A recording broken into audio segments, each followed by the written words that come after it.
Olá, vamos dar continuidade à nossa disciplina de enfermagem na assistência à criança, ao recém-nascido e ao adolescente. Ainda dando continuidade aos cuidados que a gente precisa prestar a esse recém-nascido, ainda no momento pós-parto imediato, uma ação, um cuidado muito importante com relação ao clampeamento final de cordão. Então, a gente tem o recém-nascido e a gente tem um cordão umbilical que liga esse recém-nascido à placenta e à mãe. Na hora do parto, esse cordão ele precisa ser cortado. Então, antes de ser cortado, primeiro ele é clampeado e depois ele é cortado. Inicialmente, o clamp ele é feito com uma pinça hemostática a mais ou menos 20 centímetros, 15 centímetros do abdômen do recém-nascido. Posteriormente, esse cordão ele é cortado e clampeado com um anel, com um clamp de plástico. Esse clampeamento ele ocorre cerca de 3 centímetros do anel umbilical. Na hora do parto, a gente tem que observar o cordão umbilical. É importante observar se ele tem 2 artérias e uma veia. Porque se o cordão não tiver 2 artérias e uma veia, ele pode indicar ali uma anormalidade. Precisa também colher o sangue do cordão o sangue do cordão umbilical e encaminhar para o laboratório, porque através desse sangue a gente consegue ver tipo sanguíneo, doenças transmissíveis, fazer análise do sangue do bebê. Terminou a coleta, procede a ligadura do cordão e o bebê ele pode ser colocado sobre a mãe ou no berço aquecido. Como se procede a coleta de sangue do cordão? É uma punção venosa. Imediatamente após o nascimento do bebê, o cordão ele é preso com uma pinça e cortado, do jeito que vocês estão vendo aqui. Para colher o sangue do cordão, outra pinça é colocada 20 a 25 centímetros da primeira. Então, eu vou pegar a seção isolada do cordão que eu vou coletar. Não vou coletar lá do bebê, eu vou coletar a seção que eu cortei aqui. O exame é realizado para avaliar gases sanguíneos, pH, tecido fetal, nível respiratório, bilirrubina, glicose, todos os parâmetros que são necessários para avaliar a saúde do bebê com relação a laboratório. Outro cuidado muito importante, todos os cuidados são importantes, vocês viram, né? Mas outro cuidado muito importante é identificar o recém-nascido.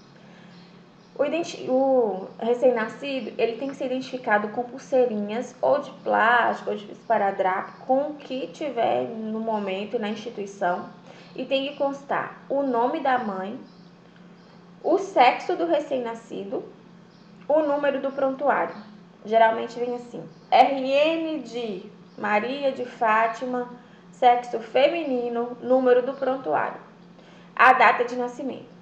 Caso ocorra mais de um, seja múltiplos, né, que sejam gêmeos, aí tem que ter também a ordem de nascimento: RN1, RN2, RN3 e assim sucessivamente.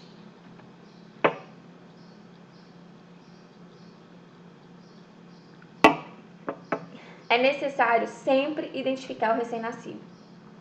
Ela deve ser conferida cada vez que ele for levado para a mãe ou transferido de um berço por qualquer motivo que seja. Então, sempre conferir o recém-nascido, né, se tá certinho, porque recém-nascido é tudo igual.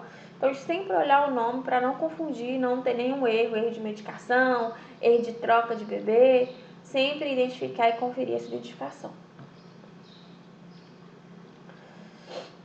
Depois daqueles cuidados que são necessariamente imediatos, a gente vai para os cuidados mediatos. Esses cuidados eles podem tanto ser feitos ainda na sala de parto, ou no berçário, ou no alojamento conjunto.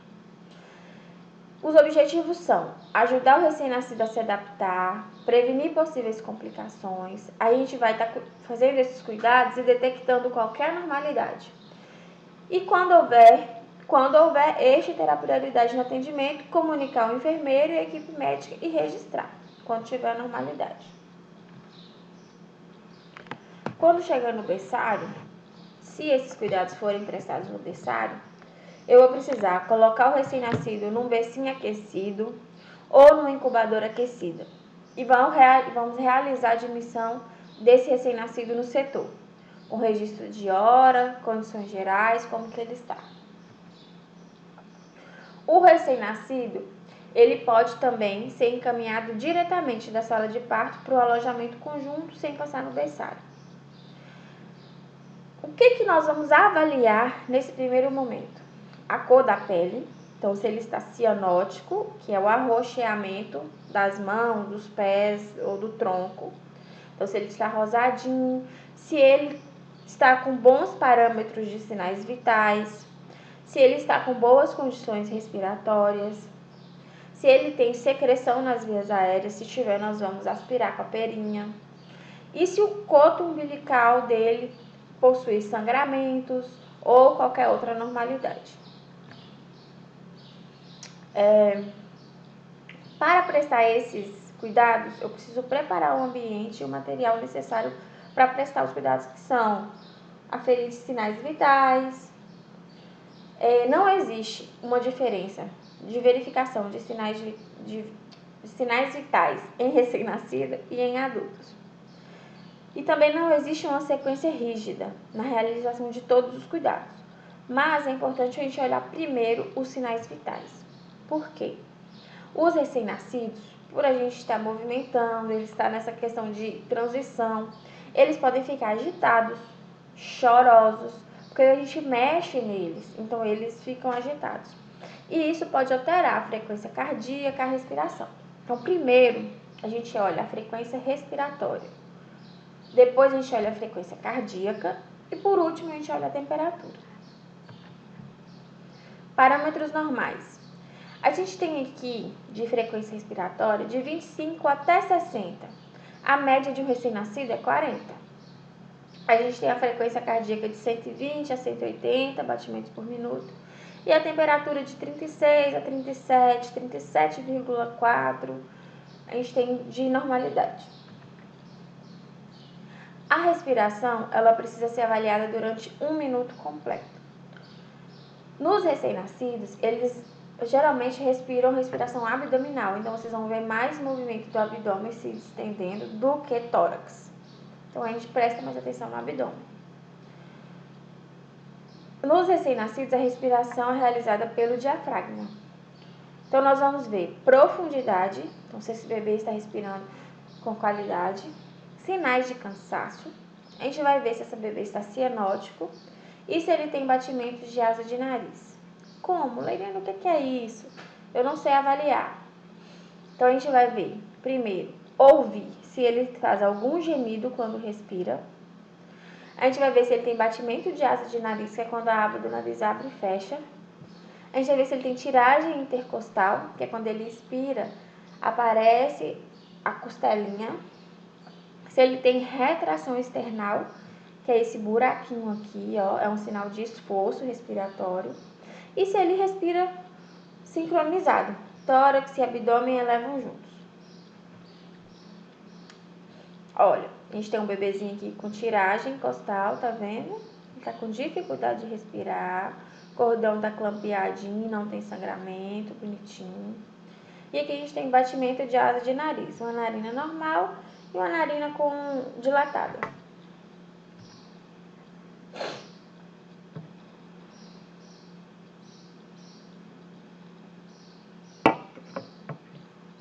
Olha, a frequência respiratória normal para a idade de recém-nascidos, eles vão variar conforme a idade de crianças, né, no geral. Até 2 meses, até 60 movimentos respiratórios por minuto são normais. De 2 a 11 meses, até 50. De 1 ano até menor de 5 anos, 40. Aí diminuindo. Depois de conferir a respiração, olhei a respiração, contei, avaliei, eu vou olhar a frequência cardíaca. No recém-nascido, a frequência cardíaca mais confiável é por meio do pulso apical. A gente tem pulsos periféricos, a gente tem pulsos centrais e a gente tem o pulso apical, que é o ápice do coração. Então, nós vamos colocar o estetoscópio sobre o tórax, entre o externo e o mamilo e vamos contar. Antes, eu tenho que fazer a desinfecção do esteto e das minhas mãos. Aqui tem os parâmetros normais. É contada durante 1 minuto. prestando atenção ao ritmo e à força, à pulsação. Feito isso, a gente vai verificar a temperatura. A temperatura ela pode ser medida por via retal, axilar ou auricular. Mas no nosso dia a dia a gente utiliza mais a axilar e a auricular. A auricular também tem sido bem usada. Não é toda instituição que dispõe do dispositivo, do termômetro auricular, mas também é confortável e rápida. A gente tem aqui, ó, axilar, auricular e retal. Sempre fazer desinfecção do material, de tudo que for usar, e das mãos. Se a gente tem 41 graus ou mais em hipertermia, 39,5 a 41 febre alta, 37,8 a 39,5 febre, de 36 a 37,5 a gente tem uma temperatura normal e 35 ou menos hipotermia. A gente quer que a temperatura fique normal. Nada além disso aí a gente vai considerar normal, não, a gente tem que intervir, comunicar. Feito a verificação de sinais vitais, a gente vai medir essa criança. Fazer as medidas antropométricas, que são peso, comprimento, perímetro cefálico, torácico e abdominal. Os sinais vitais, eles precisam ser verificados antes da realização de qualquer procedimento e nunca depois para não se alterar. Então vamos lá. Vou olhar o peso do meu bebê ao nascer. Às vezes ainda na sala de parto o bebê já saiu da barriga da mãe, já vai ali, seca, às vezes já coloca no berço um pouquinho, clampa o cordão, seca direitinho e já pesa. Então, a gente realiza no momento do parto, no momento da admissão do recém-nascido no alojamento ou no berçário, todo dia ou sempre que houver necessidade de nova aferição. Vamos preparar todo o material necessário, toalhinha de papel, compressa de gaze, álcool e o impresso para registrar tudo. Vamos certificar de que não esteja passagem de ar, não pode ter janelas abertas, não pode ter ar-condicionado ligado. Porque o bebê, nós temos que manter a temperatura dele e ele vai ser pesado peladinho, sem roupa, para não ter nenhuma alteração de peso, tá? Então, eu vou limpar a cuba da balança com álcool, calibrar essa balança. Existem balanças que são digitais e balanças que são analógicas. Vou forrar com a toalhinha de papel e vou verificar o peso no momento que o bebê não esteja mexendo muito. Retiro o bebê da cuba, coloco ele de novo no bercinho aquecido, todo embrulhadinho, bonitinho. Então, aqui eu tenho um bebê pesando 3,570 kg. Essa balança é excelente, a gente coloca o bebê lá e a gente visualiza. Mas essa balança é um terror. Porque o bebê mexe muito, a gente tem que estar ali sempre olhando e esse negócio mexe. É um horror. Mas encontramos muito nas instituições. Feita a aferição de peso, a gente vai avaliar a estatura ou comprimento. Geralmente se fala comprimento quando é bebê que a gente olha deitado, né? É verificada com a régua antropométrica ou com uma fita métrica e vai servir de base para avaliar o crescimento dessa criança. Como? A gente vai colocar o recém-nascido em decúbito dorsal, ou seja, barriguinha para cima, apoiar a parte fixa da régua na sua cabeça. A régua ela tem uma parte fixa e uma parte móvel. A parte fixa fica na cabeça do bebê e a parte móvel eu vou encostar no calcanhar do recém-nascido. Vou estender as pernas do bebê, segurando nos joelhos para ficar esticadinha. Vou manter a régua bem posicionada e vou ler quantos centímetros essa criança tem. Olha aqui, uma régua antropométrica, parte fixa na cabeça, estico a perninha, coloco a parte móvel aqui e leio quantos centímetros essa criança mede. Feito isso, vamos fazer a verificação do perímetro cefálico. O perímetro cefálico, ele é a medida da cabeça do bebê. É feito com fita métrica e a gente vai avaliar também, vai servir para avaliar o crescimento e desenvolvimento dele. Como que eu vou fazer isso? Bebê em decúbito dorsal, deitadinho, eu passo a fita da maior saliência do osso occipital acima da sobrancelha. O osso occipital é esse aqui de trás, eu pego a maior saliência e passo a fita por cima da sobrancelha. Desse jeito aqui. Normal, acima de 33 até 38,5, 38,6.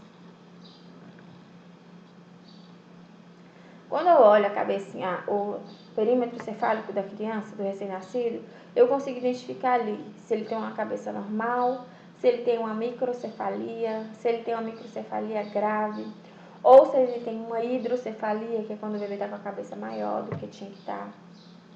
Então é muito importante essa medida e tem que ser feita, né, com todo o cuidado do mundo.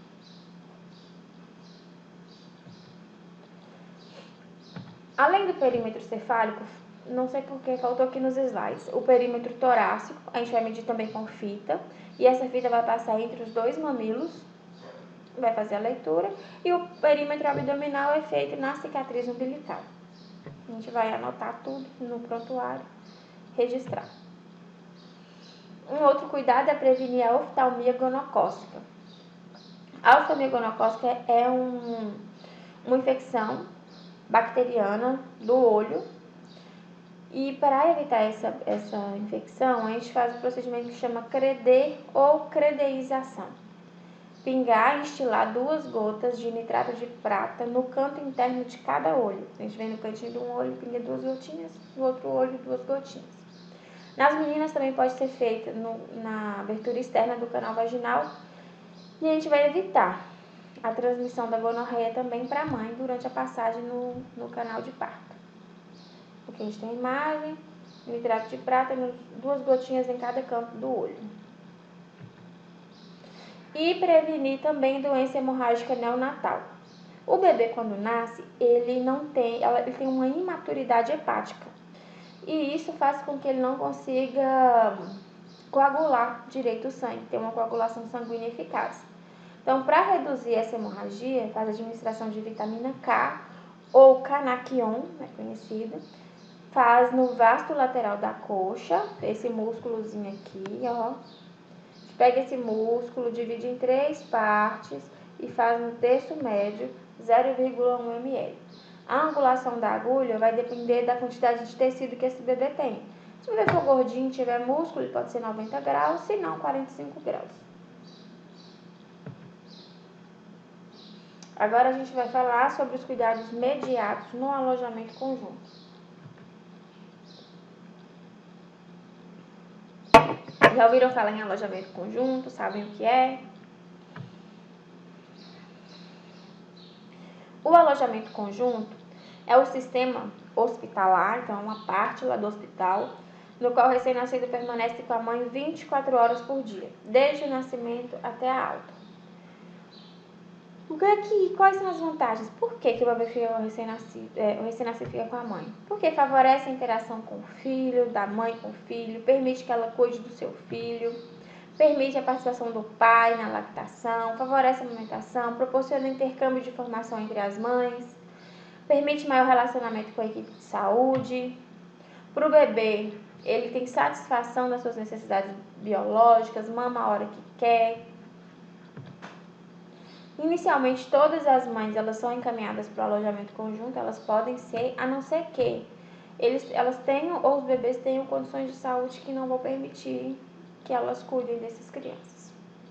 A mãe ela tem que participar ativamente dos cuidados dos filhos, então a gente vai colocar essa mãe para fazer os cuidados, porque em casa ela que vai fazer. A gente vai observar sempre cor da pele, frequência cardíaca, frequência e aspecto das eliminações, se o bebê já fez xixi, se o bebê eliminou o mecônio, que é aquele primeiro cocôzinho verde, o aspecto do coto, se está avermelhado, se está sangrando, se o bebê consegue sugar o peito, se ele está mamando, se ele está conseguindo sugar, os sinais vitais e qualquer alteração no estado geral. Além disso, a gente precisa ajudar a mãe nas suas necessidades como higiene corporal, cuidados com as mamas, alimentação, sono e repouso, porque a mãe também precisa de cuidados. No sistema de alojamento conjunto, a gente tem que estar aberta para ouvir essa mãe, porque ela tá toda preocupada, cada parto é um parto, cada bebê que nasce é um bebê que nasce. Ela tem ansiedade, ela tem medo, ela vai retornar para casa com o bebê. Às vezes é uma mãe de primeira viagem que nunca teve, nunca cuidou. A gente tem que ter cuidado, paciência e explicar tudo e dar tranquilidade para essa mãe.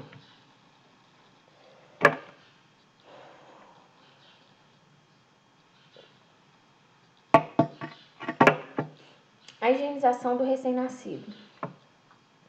A higienização ela já é um cuidado mais tardio um pouco, não tem pressa, pode ser feito com 24 horas, no outro dia, não tem problema. A intenção é só remover o excesso de sangue e de outras sujidades, principalmente na região da cabeça. Não é necessário retirar todo o vernix caseoso. Vocês pesquisaram sobre o vernix, vocês viram que ele tem importância. Então, eu não preciso tirar todo o vernix, lavar para tirar aquela gordurinha toda, porque ele é absorvido pela pele e ele serve de proteção. O banho de imersão, que é aquele que o bebê vai na banheira, na bacia, ele é banhado mesmo, ele tem que ser realizado quando o recém-nascido se encontrar em condições clínicas estáveis. Então, ele está com boa frequência cardíaca, frequência respiratória. O bebê está ótimo, ele já vai fazer esse banho. E em casa também. Como eu vou proceder? Olhar a temperatura da água, que tem que estar adequada, não pode estar muito quente. Geralmente a gente olha com essa parte do punho, que é mais sensível à água, ou com um termômetro, né? Mas muitas vezes a gente não vai ter termômetro, então a gente olha com a parte mais sensível do braço, não com as mãos, porque as mãos elas já têm menos sensibilidade. A gente vai colocar o recém-nascido dentro da bacia, de forma que ele fique sentado e apoiado pelo profissional. Segurar com uma das mãos a região cervical. Os canais auditivos, eles podem ser protegidos com os dedos polegar e anelar. Esses dois dedos. Para segurar bem a região cervical. No sexo feminino, a gente tem que ter um cuidado de limpar a genitália. A gente vai fazer a higienização da genitália sempre de cima para baixo e nunca de baixo para cima, porque senão a gente causa infecção urinária nessa criança. E no sexo masculino, a limpeza é realizada com movimentos descendentes, de cima para baixo, do pênis para o ânus, afastando sem forçar o prepúcio. A gente vai afastar esse prepúcio conforme sem resistência, sem forçar muito, tá? Tá espirrado. Aqui a gente tem, protegeu as mãos com luva. Olha, tá apoiado num braço, está o pescocinho dele, do bebê, do recém-nascido, está apoiado no braço da profissional. E ela está aqui tampando os ouvidinhos para não entrar água. Muitas vezes, o que a gente faz? A gente às vezes lava a cabecinha primeiro, seca bem, depois lava o corpo, para que o bebê não perca muito calor. Esse banho ele precisa ser rápido, não pode ser um banho demorado, também não pode ter janelas abertas, nem ar-condicionado ligado, não pode ter corrente de ar. É um banho rápido, não precisa de muito sabão, de preferência sabão líquido. E o importante é depois retirar essa criança, envolver numa toalha, secar delicadamente, sem friccionar. O cabelo precisa ser muito bem seco mesmo. Tem bebê cabeludinho que a gente tem que secar bem. E secar sempre as dobrinhas. Canto de orelha, entre os dedos das mãos, dos pés, couro cabeludo, as dobrinhas das pernas, virilha. Depois eu vou fazer o curativo do coto umbilical, conforme cuidados específicos. Durante a realização do banho, eu também posso lavar esse coto e eu posso observar todo o corpo do bebê, se ele tem alguma anormalidade, se esse coto está normal, se o bebê tem alguma mancha, qualquer coisa normal registrar. O curativo do coto umbilical ele tem que ser feito diariamente, até haver mumificação completa do coto. O coto cair, né? O umbigo do menino caiu. Então, até lá tem que ser feito todo dia, depois do banho ou sempre que tiver molhado. Sujo de urina, de fezes, sempre que necessário. A gente vai cicatrizar para evitar a contaminação local. É importante atentar que qualquer anormalidade, como presença de sangramentos, pus, vermelhidão, que é hiperemia, edema, odor fétido, calor no local, eu tenho que comunicar. O material que eu vou usar é um frasco de álcool 70, um cotonete, uma gazinha. E o curativo consiste na limpeza da base do coto com o cotonete embebido em álcool, fazendo movimentos suaves e circulares. Olha aí. Pega o coto, algodãozinho com álcool, ou um algodão, cotonete ou um algodão, e eu vou limpar esse coto ao redor dele, fazer movimentos circulares. Um outro cuidado no alojamento conjunto, depois do parto em si, é a amamentação. É um cuidado super importante, muito, muito importante. É a forma natural de alimentar o recém-nascido. Tem que ter atenção por parte nossa, porque os índices de desmame no Brasil ainda são bastante elevados. É muito mais cômodo para uma mãe, na cabeça dela, comprar o leite do que tentar amamentar. Mas na verdade não é, porque o leite materno é gratuito, não tem que levar uma madeira, não tem que ficar levando aquele monte de coisa, só leva o peito, só a mama e o bebê. E pronto. Então a criança ela tem que ser alimentada só com o peito até 6 meses de idade.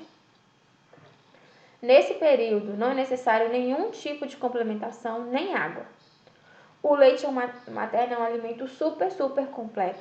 Atende todas as necessidades do organismo da criança e protege contra infecções. É a primeira vacina que a criança toma.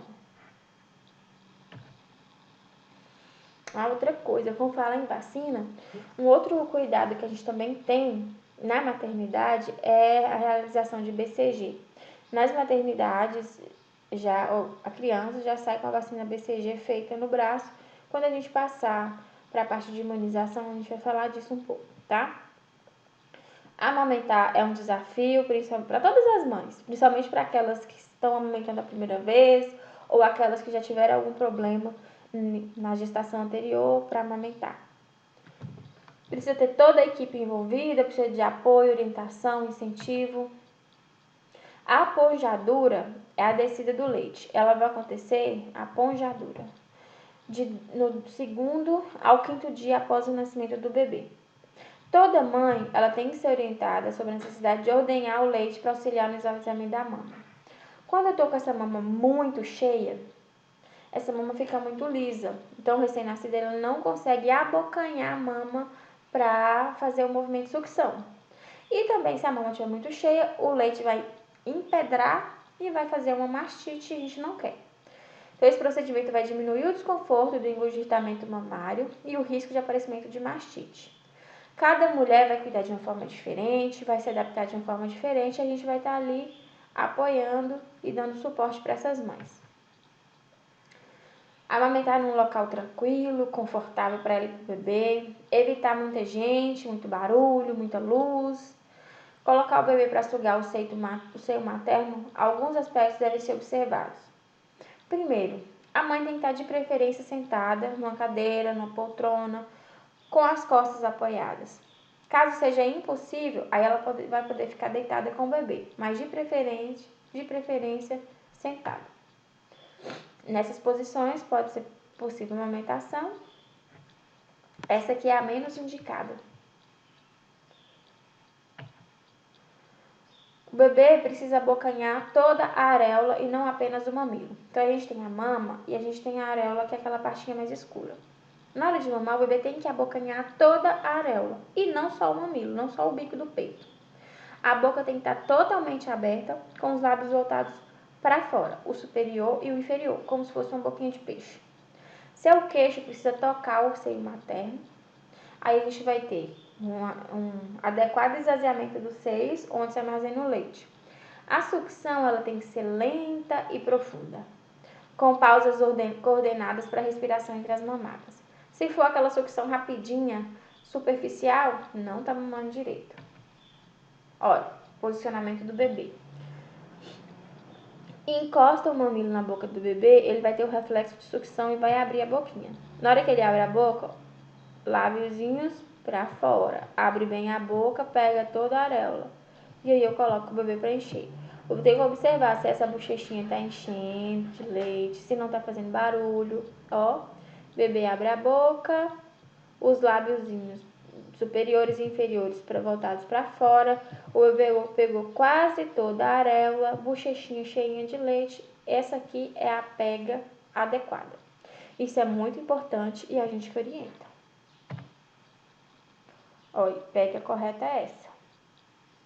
Boca aberta, nariz encosta no nariz não encosta no seio, boca enche quando suga o leite, lábios virados para fora. A barriga e o tronco do bebê estão sempre voltados para a mãe, encostadinho na mãe. O queixo encostado no seio e grande parte da areola na boca do bebê. Essa pega aqui está errada. O processo de sugar, o processo é sugar, deglutir, respirar.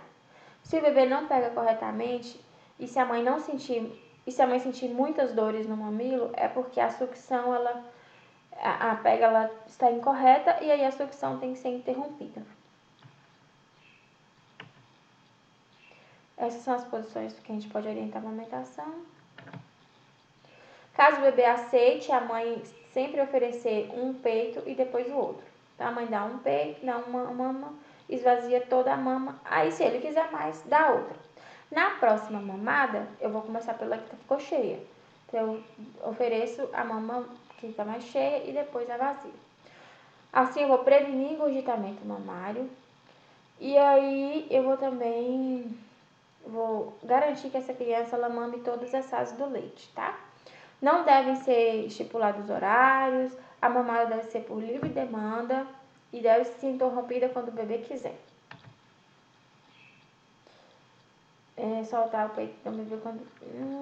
Tá, esse aqui não. O tempo médio de uma mamada, cerca de 10 a 15 minutos. Porém, tem menino que fica lá brincando com o peito até 30 minutos. Principalmente recém-nascidos, eles costumam ser mais devagarzinhos do que os recém-nascidos a termo. Depois que mama, tem que colocar para rotar, posição vertical, cabeça apoiada sobre o ombro, para o bebê não regurgitar e ter o risco de aspirar. A gente sempre aguarda 30 minutos. Se ele não arrotou, se ele não regurgitou, se ele não arrotou com 30 minutos, eu vou deitar ele com a cabecinha levada e lateralizada. Rachadura no peito é uma dificuldade que a mãe tem para amamentar. Então, nunca o recém-nascido pode ser puxado para não machucar o mamilo. E existe o método canguru.